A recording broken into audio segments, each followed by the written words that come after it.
Welcome, dear listener. Settle your shoulders, loosen your jaw, and let the day soften at the edges. If it feels good, place one hand over your belly and one over your heart. We'll take 3 slow breaths together. In through the nose for 4, 2, 3, 4. Hold for 2. And out through the mouth for 6, 2, 3, 4, 5, 6. Again, easy and unhurried. In, 2, 3, 4. Hold, and out. 2, 3, 4, 5, 6. One more, gentle and kind. In, hold, and out. The story begins where a narrow county road meets a handmade sign, its paint faded but still patient. Honey Creek Orchard.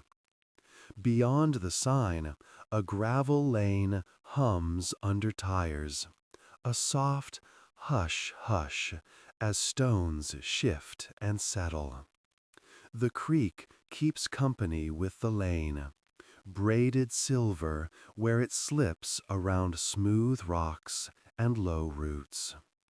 Evening light gathers in the apple boughs, a warm honey gold that catches on leaves, on the curve of fruit, and on the old boards of a barn with a tin roof that remembers many rains. 2 brothers step from a dusty truck and stand in the hush. Rowan, the elder, sets his hands on his hips as if measuring the land with quiet eyes. Caleb, younger by a handful of years, rubs a thumb along the edge of the sign, tracing the memory in wood grain. The air smells like apples and cut grass, with a little sweet note from the creek. The way late summer keeps a last crumb of warmth and offers it gently. It has been some time since the brothers have stood here together. There were seasons when frost came early, when storms bent branches, when the ledger's lines turned red and stubborn. There were seasons when words between them turned short and careful, like steps on thin ice. But the orchard remained, row after gentle row, waiting in its quiet way. Now Rowan and Caleb have returned, with sleeves to roll and debts to unbraid, carrying hope the way one carries a crate, close, steady, mindful, not to jostle. They walk the first row slowly, not rushing the introductions. Each tree has a way of holding itself, some with proud, wide arms, some with low, shy bows, some with a young tilt that promises sweetness later.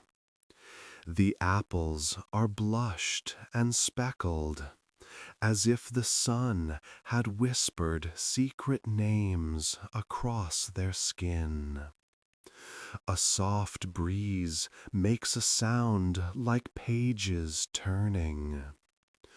On the barn wall, a chalkboard still keeps a list from years ago. Gravensteins, Gala, Honeycrisp, and below it, a sketch of a ladder with a little heart in the margin, drawn by a hand that must have loved the work. Looks like they waited for us, Caleb says, not needing a louder voice than that. Rowan nods. His hands, strong from other jobs and other towns, curl as if remembering how to tie the old harvest knots. The plan is not complicated. Tomorrow they'll walk the rows with baskets and patience. They'll fix what squeaks and oil what rusts. They'll open the roadside stand, even if at first it's just a fold-out table, a tin cash box, and a sign that reads "Fresh apples" in new chalk. They'll send word to neighbors who still pass a story along like a jar of jam. They'll ask, plain and honest, for the community's trust. Evening leans further in. From the barn, the sweet scent of old wood swirls with the cool of creek mist. Rowan lights a small lantern, and the modest flame makes a gentle circle on the floorboards. He sets 2 chipped mugs on a crate and unscrews the lid on a jar of dried cinnamon apple slices he packed for the ride. Caleb pours hot water from a dented kettle perched on a portable burner. The sound is home enough. Steam rises with the soft spice of memory. They sip. Silence is not empty here. It holds the rhythm of crickets, the hush of the creek, the far-off nicker of a neighbor's horse. The brother's breath falls into the orchard's pace, slow, steady, willing. If there are old grudges between them, they sit folded like spare blankets, nearby but not needed in this hour. When Rowan speaks, it's in the way of a man easing a stuck door, careful and kind. We could mark the wind-fallen ones for cider, he says. Nothing wasted. Caleb smiles around the rim of his mug. And pies for the first weekend, he adds, eyes bright with simple math. If we start early, we can have a few dozen by noon. Alma from the apiary might trade honey for a bushel. Honey and apples, they sing together. The name of the place seems to glow a little warmer at that.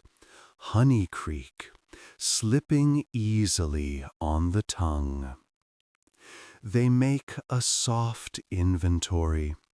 Ladders, one sturdy, one wobble-kneed.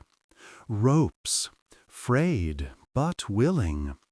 Baskets, 8 that will do, 3 that need mending. The stand's awning, folded on a shelf, smelling faintly of summer rain. A tin box of seed packets, next spring's promise already waiting in paper envelopes.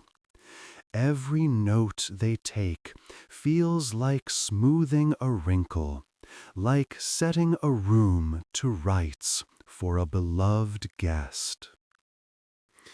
The first drops come quietly, as shy footsteps, barely more than a whisper on the metal roof. The brothers pause and listen. The tin answers with a soft tattoo, not loud, not insistent, just a gentle stitch of sound that ties the scene together. The orchard accepts it easily, lifting its leaves to drink. The creek, pleased, deepens its murmur by a breath. Rowan moves to the barn door and looks out at the trees, gleaming with the smallest pearls of water. He thinks of their mother's hands polishing apples with a square of cloth until each one wore a little sun. He thinks of their father's story about trust, that it is grown like fruit, not grabbed, not ordered, but tended day by day. Caleb joins him at the threshold. They stand side by side, not solving everything, not needing to. For tonight they have arrived. For tonight, arrival is enough. The lantern ticks softly as it warms. They finish their tea and set the empty mugs on the crate. Rowan finds a wool blanket from a lower shelf and drapes it over the wooden bench. Caleb dials down the burner and checks the bucket that catches the steady, friendly leak from the eaves. Drip, drip, content as a metronome set to rest. The rain eases back to a mist, then to nothing, as if it had only stopped by to bless the dust and move along. Before sleep, one more breath together, deep and unforced. In for 4, hold for 2, out for 6. The orchard breathes with them. The brothers breathe with the orchard. The night hums with small, kind sounds. A fresh start, like a clean sheet of paper on the chalkboard, waits for chalk in the morning. And somewhere in the dark, trust turns over in the soil like a seed, choosing a slow, sure route.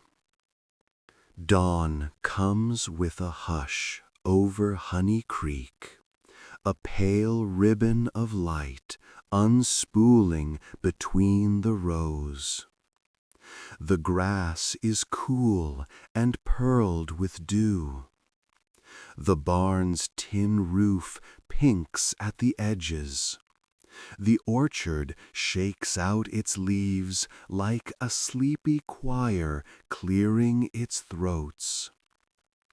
Rowan ties his hair back and checks the ladders as if greeting old friends.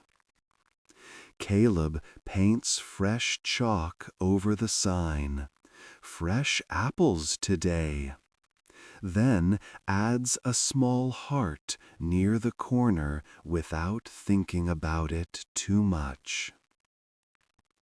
They work in companionable quiet. Rowan sharpens the pruners with slow, even strokes. Chunk, chunk, while Caleb rubs a soft cloth over the scales pan until it shines. Crates are lined with clean, folded cloths. The tin cash box opens and shuts with a gentle click, as polite as a nod. On the stand they set a kettle, a tin of cinnamon, and a jar of cloves. A little card reads, "Warm apple tea, pay what you wish." By the time the sun sits 2 fingers above the trees, Alma from the apiary arrives, her truck humming like a friendly bee.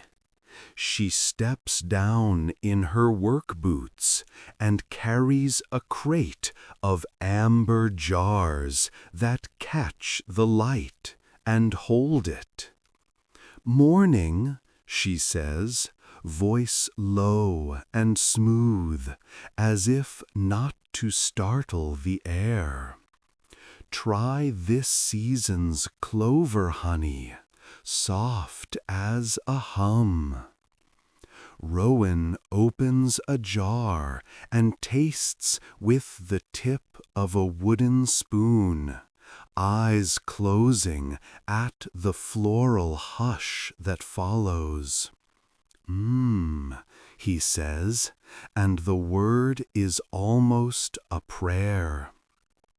They place the honey beside the apples, 2 golds side by side.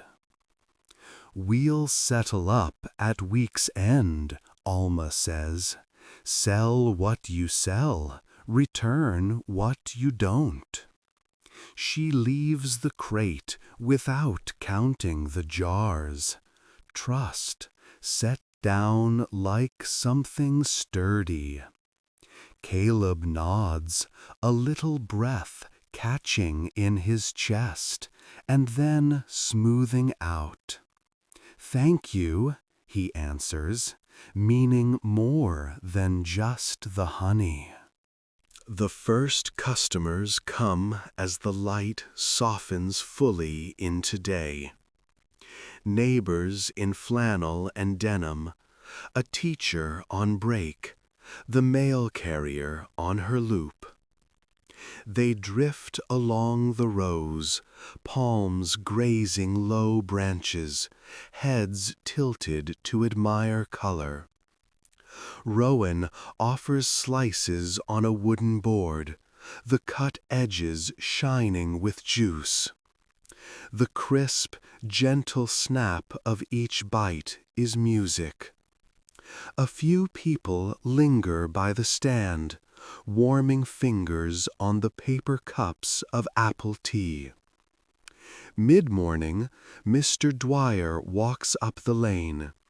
His hat brim is straight, his eyes are careful. He does not pick up a slice. He looks at the sign, at the crates, at the brothers. "Your dad owed me for that irrigation pump," he says softly, "not unkind, only plain." Rowan sets the cutting knife down and dries his hands.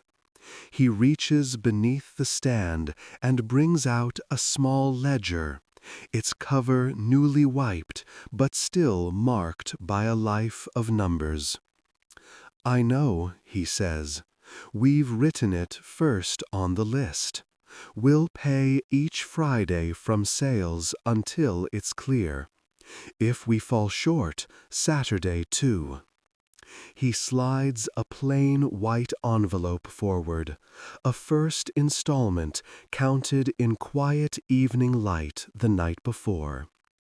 Mr. Dwyer holds it for a breath, as if weighing not the bills but the gesture, and then nods once.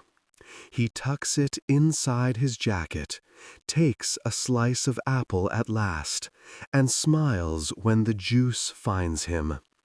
Sweet, he says, sweet enough to carry a week. A small moment follows, the kind that decides the flavor of a day. People near the stand have ears.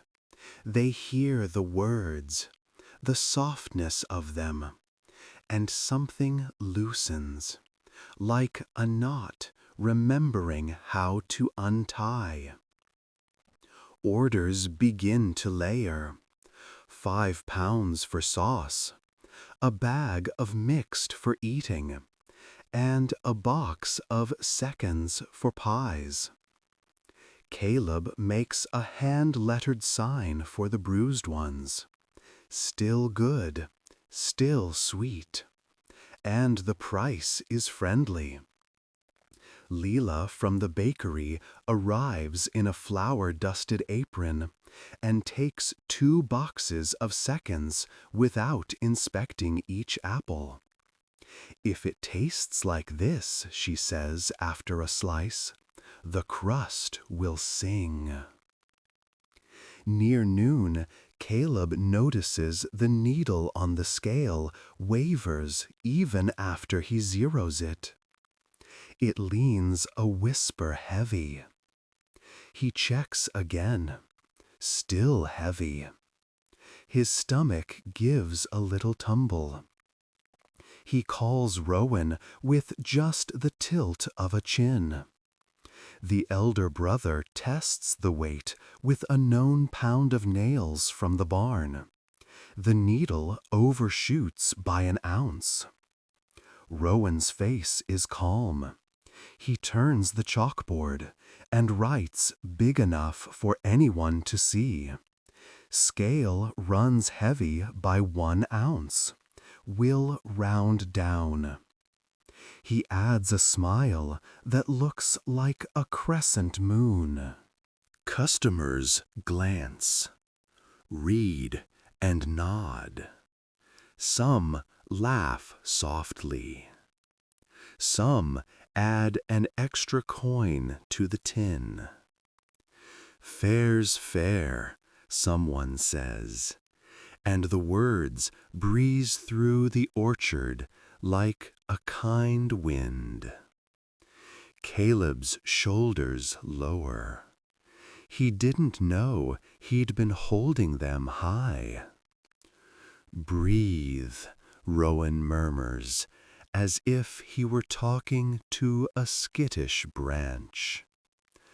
In for 4, hold for 2, out for 6. Caleb obeys. The orchard breathes with him. In, hold, and out. The day settles into a rhythm. Crates creak as full ones are stacked. The kettle sighs and refills. The cash box grows heavier with small bills that smell like pockets and time. Alma returns at mid-afternoon with a tiny tasting board of honey on crisp slices. She tells whoever will listen that these brothers know the creek and the bees and the hour when shade is the best teacher. A man from the feed store leans on the stand and says, "Got fences fixed yet?" Rowan answers, "Tomorrow morning," and looks the man in the eyes. "Walk it with me?" The man grins sideways and says, "I'll bring wire." Now and then, Rowan and Caleb pass each other in the rows like boats in an easy channel. Their old quarrels appear and fade like shadows moving behind clouds. When Rowan measures, he says the weights out loud. When Caleb writes the numbers, he says them back. It is a small ceremony of checking and trusting, of hands meeting in the space between. As the sun tilts toward late, Rowan counts the envelopes and sets aside the next portion for the pump debt, another for seed, another marked simply rainy day. He tucks a final one into the front pocket of his shirt, walks the lane to Mr. Dwyer's mailbox, and slides it in. No flourish, no knock, just the soft decision to keep a promise while the promise is warm. Evening passes its hand over the orchard, and the colors deepen. The last customers carry bags that swing lightly, not rushed. Someone calls, "See you Saturday," and someone else says, "Bring more of those seconds."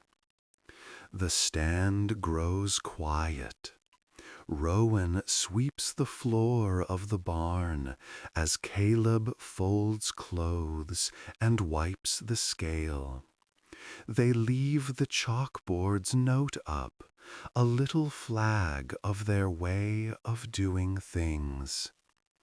When they finally sit on the bench, they do not speak. The creek does the talking. The orchard hums. In the space where worry used to crowd, there is room for breath.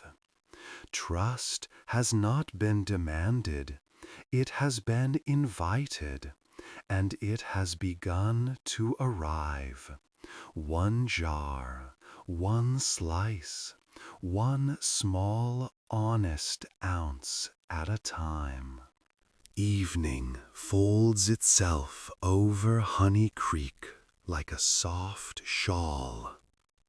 The last light rests along the creek and then slips away, leaving the orchard in a tender blue.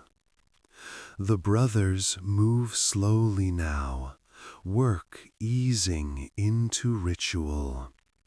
Rowan sets a pot to simmer on the small burner, cider with cinnamon and a curled peel or two. The scent rises and floats through the barn door, warm and steady. Caleb lays the day's clothes over a line to dry, smoothing each one with the flat of his hands, as if he were calming small waters. Neighbors linger at the edge of the rows, not shopping anymore, just visiting. Leela arrives with a pie tucked in a towel, apple, of course, with a crust the color of late straw. Alma brings a jar of honey and a spoon, as if the golden thread of the day needs one more stitch. Mr. Dwyer comes back up the lane in the gentled blue and sets something on the stand. The old pump's manual, thin and oil-spotted, and a small roll of new gasket. "Thought you might want these," he says. and his voice is the sound of a hinge oiled once and moving free. Rowan thanks him in a way that uses the whole of his face. There is no big moment, no formal ending, only a feeling like a knot untying itself in warm water. Inside the barn, the lantern glows, and a quiet moon hangs low. The bench remembers their weight and welcomes it. The kettle exhales. Cups pass from hand to hand, and the cider sips are slow. Conversations drift like soft clouds. Someone speaks of figs this year, someone else of a fence line, a memory of a rainstorm when a dog wouldn't come inside, and laughter follows, close to the floor, friendly as a cat's purr. Every story feels like a small apple added to the crate. No hurry, no tally, just plenty. When the friends and neighbors finally wave goodnight and head down the lane, the night sounds settle into their places. A whippoorwill calls once, far off, then quiet. The creek revises its whisper for the dark. The orchard breathes with broad, leafy lungs. Rowan carries the pie plate to the sink and rinses it with a few patient swirls. Caleb writes a single line on the chalkboard before he wipes the day clean. Thank you. The chalk dust hangs like pale mist and then fades. They step into the rows without tools, without a plan, just to look. Rowan touches a low branch that has given well today. Good work, he says to no one and to everything. Caleb tucks a loose end of twine on a post so it won't flap and fret. Even small things rest better when they're set right. Fireflies appear, slow lanterns blinking in a rhythm that seems to say, here, here, here. Above, the moon climbs the hill of the sky and lays a wash of milk silver over leaves and path. Tomorrow, Caleb says, and Rowan answers, tomorrow. The word is not a weight. It is a pillow that holds its shape. They stand a while longer and let stillness do its work. The orchard has a way of teaching pace, the way a branch accepts a breeze without argument, the way a ripening fruit waits for its own moment. The brothers listen, and the night listens back. Now, dear listener, ease yourself nearer to sleep. If your jaw has crept higher, let it melt. If your hands have been busy in thought, let them rest on the blanket or at your sides. We'll take a simple breath together. In through the nose for 4. 1, 2, 3, 4. Hold softly for 2. 1, 2. And now out as if you are cooling tea for 6. 1, 2, 3, 4, 5, 6. Again, in, 4, hold, 2, and out, 6. Let the out-breath be a river that carries what you don't need, easy and smooth. Imagine the brothers closing the barn door with care. Hear the gentle thup of wood meeting wood. Picture the lantern's small circle of light shrinking, then going out with a tiny tick. Darkness comes not as a curtain, but as a soft quilt drawn up to the chin of the orchard. In the house beyond the stand, a single window keeps a square of glow, while Rowan writes the day's figures. Steady pen, neat lines. And Caleb labels a jar, rainy day, in the tidy script he learned at the kitchen table. When they're done, they sit for a minute with the window open. The night comes in like calm water, like cool linen, like the scent of apple skins drying on a rack. If a worry tugs at you, let it be a wind-fallen apple set gently in a separate bowl, still good, still sweet, ready for sauce later, but not for now. If a thought loops, picture it as a leaf that rides the creek's curve, circling once, then slipping along. Shh, the water knows, your breath knows, the orchard knows.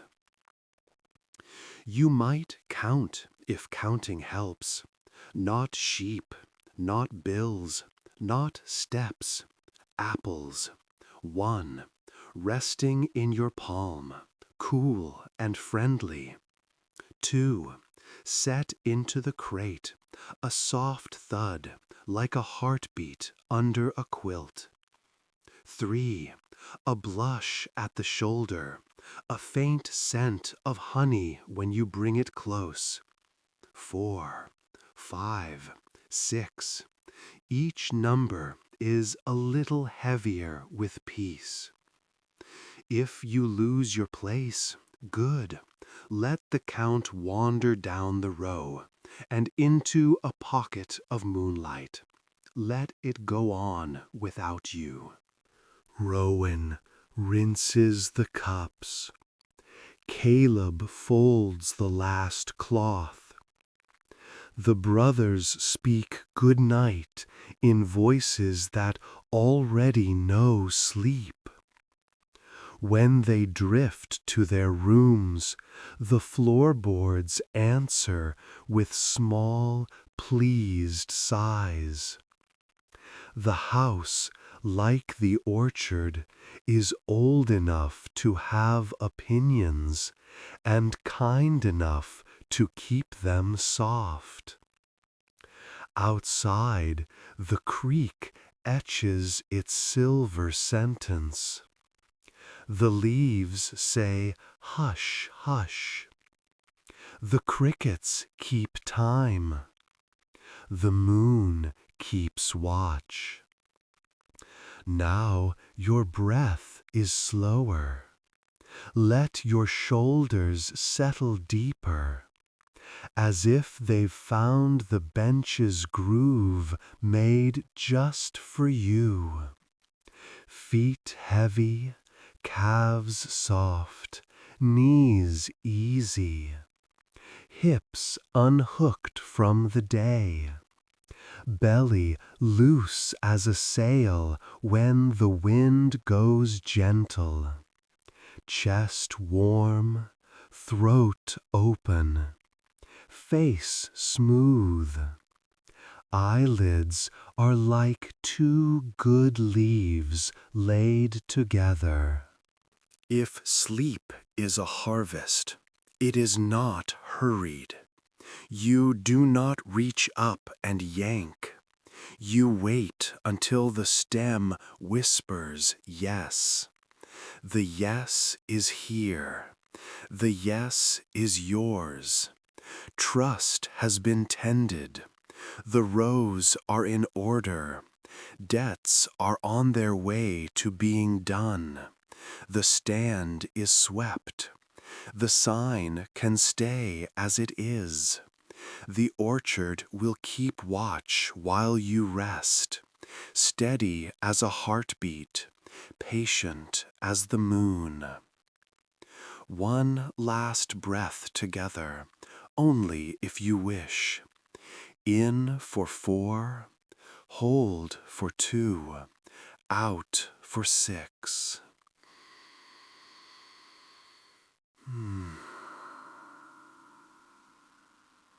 Good. Let the out-breath carry you. Let the creek's hush be the sound your mind makes now.